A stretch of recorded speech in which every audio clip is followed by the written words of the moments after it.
Greetings. Have you ever heard of the works of the flesh and the fruits of the Spirit?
Greetings.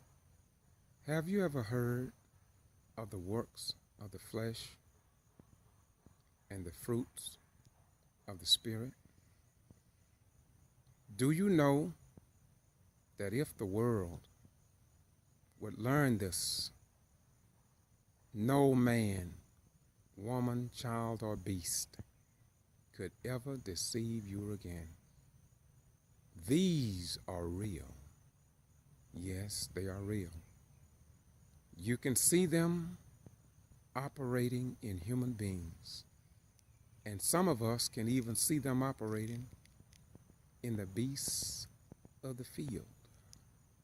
Journey with me as I educate you, as I educate myself from the volume of sacred law, so you will never, ever, ever be deceived again when you meet the devil. Regardless of whether he tell you he's a Christian, a Jew, a Muslim, a Hindu, an atheist, or just simply you, you will know them by the fruits they bear. Have you not read in the volume of sacred law wherein it says, judge a tree by the fruit it bears? Bingo. Now let's go. Without determined struggle and a willingness to suffer and to sacrifice. I see right here in your city you are still having bus difficulties. Now don't you think buses are going to get integrated in Shreveport, Louisiana voluntarily, and that nobody's going to have to suffer and sacrifice here? You've got to begin now devising a method whereby you will stand before this community and say, come what may, these buses will be integrated. And we're going to suffer if necessary, we're going to sacrifice if necessary, but we are going to stand here until they're integrated. Because we know this is the will of the Almighty God. There's such a thing as moral and righteous pressure. Things are done by people who can apply that adequately, moral and righteous pressure. That's why we talk so much about the ballot now. That's why we talk about it, because we know that there is power in the ballot. The thing that disturbs me about Little Rock, Arkansas, along with other things, the fact that Governor Forbes was elected is quite tragic, but there's something else even more tragic. He was elected by a little more than 200,000 votes. Pretty near 300,000 votes. Did you know that there are more than 200,000 eligible Negro voters in the state of Arkansas? If these people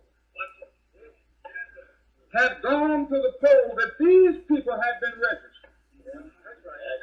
with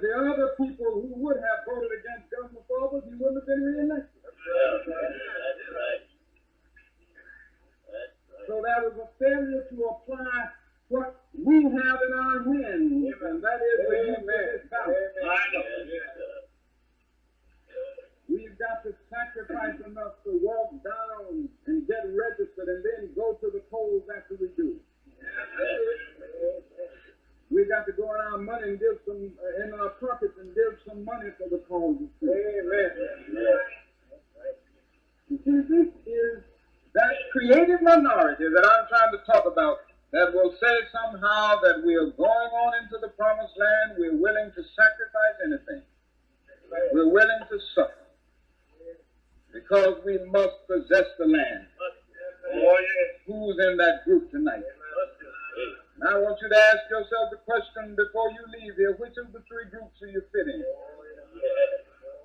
Are you in that group willing to suffer and sacrifice and say to yourself that I must be free because God himself made me to be free? Who this evening can somehow say to his white brother, I'm not trying to tear up the nation, I just want to be free. I'm not trying to take possession of everything in this nation, I just want to be free. I'm not out to become your brother-in-law mainly, I just want to be your brother, I want to be free. I'm not out to go into this great nation of ours and set it back in terms of its moral achievements. I just want to be free.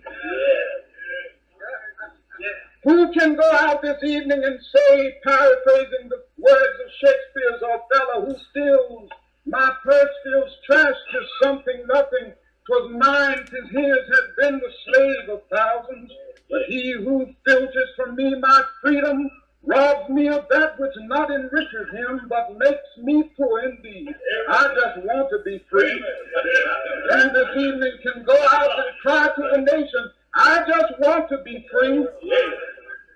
Then somebody will come to the point of saying, I'll do anything to be free. May mean going to jail, but I'll go to jail to be free.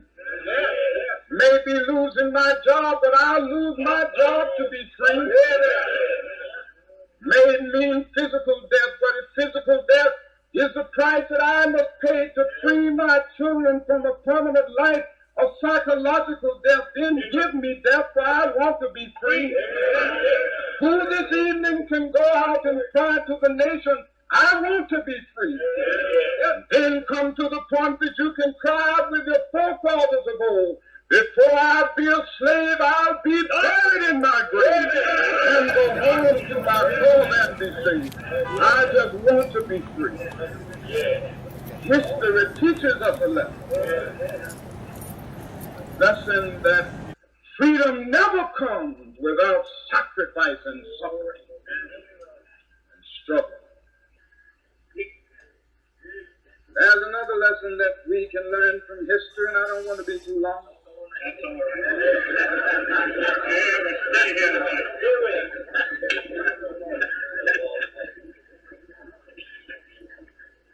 History teaches us that freedom can be achieved without violence. We have some lessons in history there that reveal to us that we don't have to get our guns. So take courage now. Come to see that you don't have to stack your house. Greetings, how you doing today? I'm doing fine. Come to see that you don't have to try to fill up some deposit of bombs now. You don't have to do it that way. History reveals that you can gain your freedom and you don't ever have to pick up a gun to do it. Thank you. History reveals that all of us have something that's more powerful than any gun that has been created. You may be poor, may not have any money. In the future, you're going to buy. You may be illiterate, you may not know the difference between you does and you don't. You may not have ever heard of Plato or Aristotle. Never heard of Einstein's theory of relativity? You may not have all of the cultural attainments of this nation, but you have a soul. History says that you will somehow decide that you are going to use the whole force of your soul. You can shake empires from now on because you have a soul. Papa Dunville and Brown Man looked at the people of it. Said to them, you may be illiterate. The British Empire has exploited you so much that 350 million of you make less than $50 a year. You don't have any money. But you got a soul. You will use the force of your soul. I will begin to work with you and talk with you. We can shake the British Empire through it. That little brown man galvanized the whole of India. I remember reading of that day when he started his people. They were being exploited and they were being charged tax on salt, and he told them that we were going to march down to the Salt Sea. Against the orders of the British Empire, we're going to just reach down in that sea and get all the salt we want. And I want you to march with me. If they shoot you, don't shoot back. If they kick you, let them kick you down, and you get up if you can and keep walking. And if they kill you, remember that you have a soul, and they can't kill that because it's immortal. So don't worry, even if they kill your physical body. I'm just started with them that day. Just started walking with a few people, and they walked on, and other people joined, and other people joined. And when they got down to that sea, hundreds and thousands of people stood there.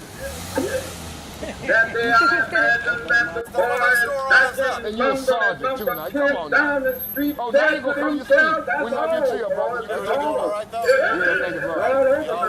if you need anything, you give us a holler. No, everybody been quite nice to be courteous and polite. So Yeah, was we just waiting for folks, you know. And that's outstanding for them to wave.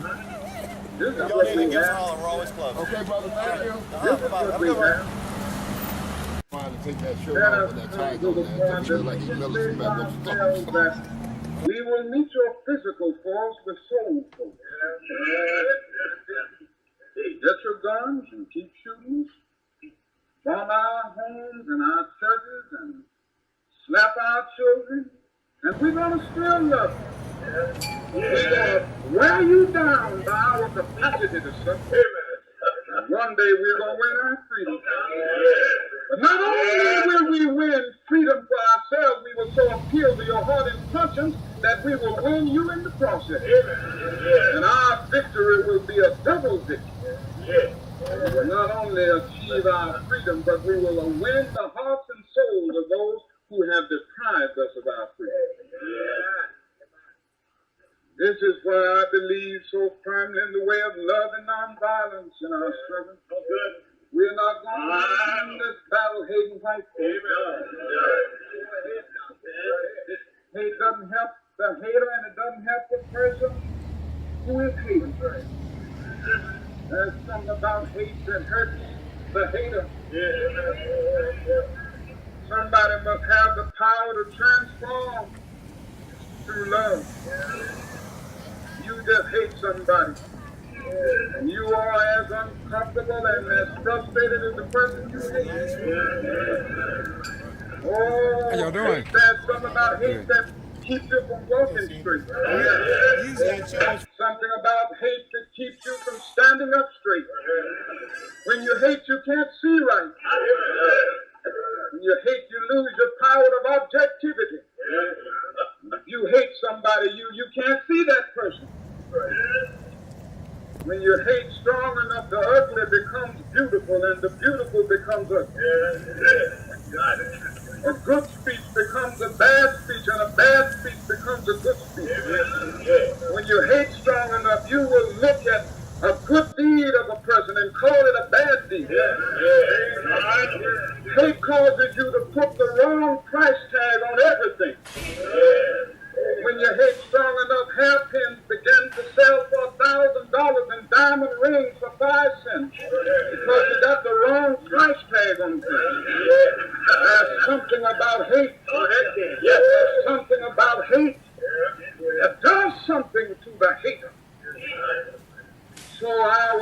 must be a way of love.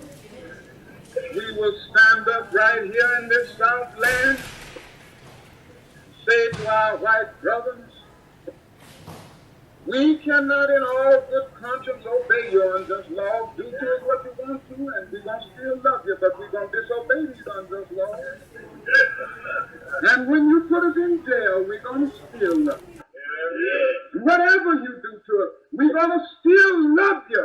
Do to us what you will, and we're going to still love you. Have we come to that point yet? That we can use the power of our soul to transform the total. Now somebody saying to me, Reverend, what in the world do you mean when you say love your enemies?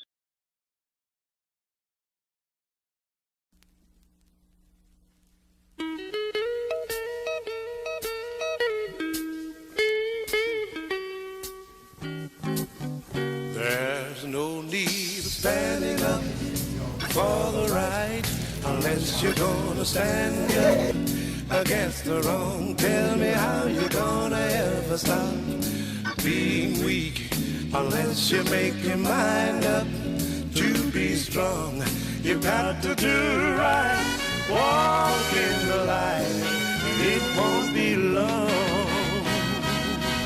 There's no need of standing up for the right unless you're gonna stand up against the wrong. Tell me how you gonna ever stop being weak unless you make your mind up to be strong. You got to do right, walk in the light, it won't be long. Let me tell you now, it's easy to hate your enemy, and it's just as easy to love your friend. But if you are gonna love like the Bible tells you, you got to let the love of God come in. You got to do right, walk in the light, it won't be long. Oh, don't you wanna love him better? Oh, don't you wanna love him more? Oh, can't you hear the Savior knocking? He keeps knocking at your door. You better make a haste to seek your Maker before you have to meet with the Undertaker. He will save you right now if you are willing. Can't you see the Bible is fulfilling? You got to do right, walk in the light, it won't be long. Oh, don't you wanna love him better? Oh, don't you wanna love him more? Oh, can't you hear the Savior knocking? He keeps knocking at your door. You better make a haste to seek your Maker before you have to meet with the Undertaker. He will save you right now if you are willing. Can't you see the Bible is fulfilling? You got to do right, walk in the light, it won't be long. I said you got to do right,